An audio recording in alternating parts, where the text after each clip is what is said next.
son propre pays 92 millions de dollars. On vous explique.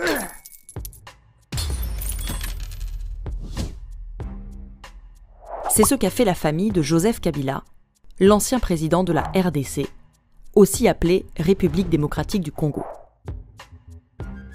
Comment ? 1. Détourner l'argent des institutions. Impôts, ONU, élections, routes. L'idée est de récupérer tout l'argent public possible. 2. Stocker l'argent, puis le transférer dans un endroit sûr, pour le clan Kabila, dans cet ancien garage de Kinshasa, dans les comptes d'une société écran, Sudoil. 3. Retirer du cash. On peut même retirer une partie en espèces, comme le prouve ce bordereau de retrait de 6 millions de dollars. Car pour ça, il faut avoir une banque.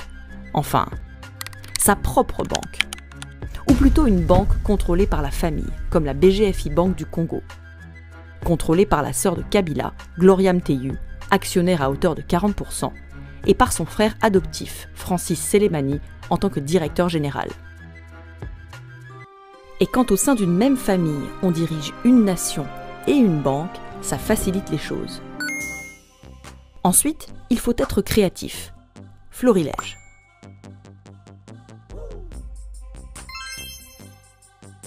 En 2016, pour rémunérer la participation du Congo à une mission de maintien de la paix, l'ONU verse 7,3 millions de dollars à l'ambassade de RDC auprès des Nations Unies.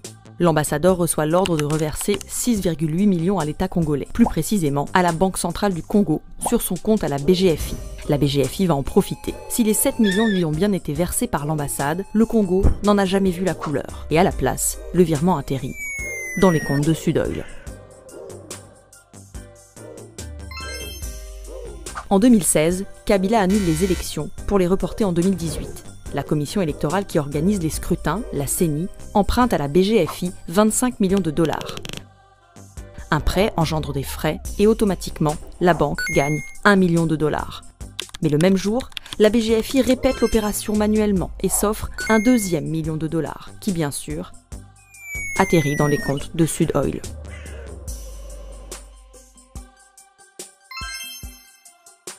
Foner, c'est l'agence publique qui s'occupe des routes du Congo. Elle possède plusieurs comptes à la BGFI. En décembre 2014 et janvier 2015, elle émet 5 transactions importantes vers un compte interne de la BGFI. 852 000 dollars d'abord, puis 594 000, encore 594 000, 586 000 et enfin près de 600 000 dollars.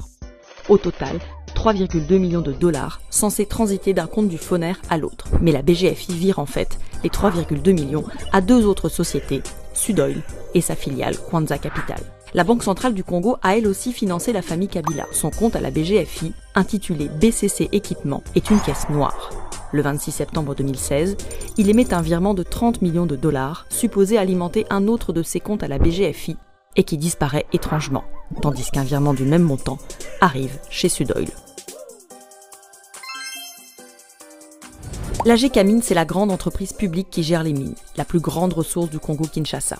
Le 13 juin 2016, la Gécamine décide de payer ses impôts en avance. Depuis son compte à la BGFI, elle vire 2 millions de dollars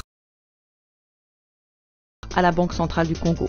Sauf qu'à nouveau, le virement n'atteint pas la Banque centrale, mais Sudoil, avec un libellé différent pour brouiller les pistes. Mais en 2018, les auditeurs chargés de contrôler les comptes de la BGFI s'intéressent à cette opération. C'est la panique dans la famille Kabila, il faut nettoyer tout ça. La BGFI renvoie les 2 millions touchés par Sudoil à la Gécamine, rétablit dans le remboursement le libellé initial, qu'elle antidate à 2016, et envoie enfin les impôts à la Banque centrale. Cette année-là, la famille Kabila s'en est sortie.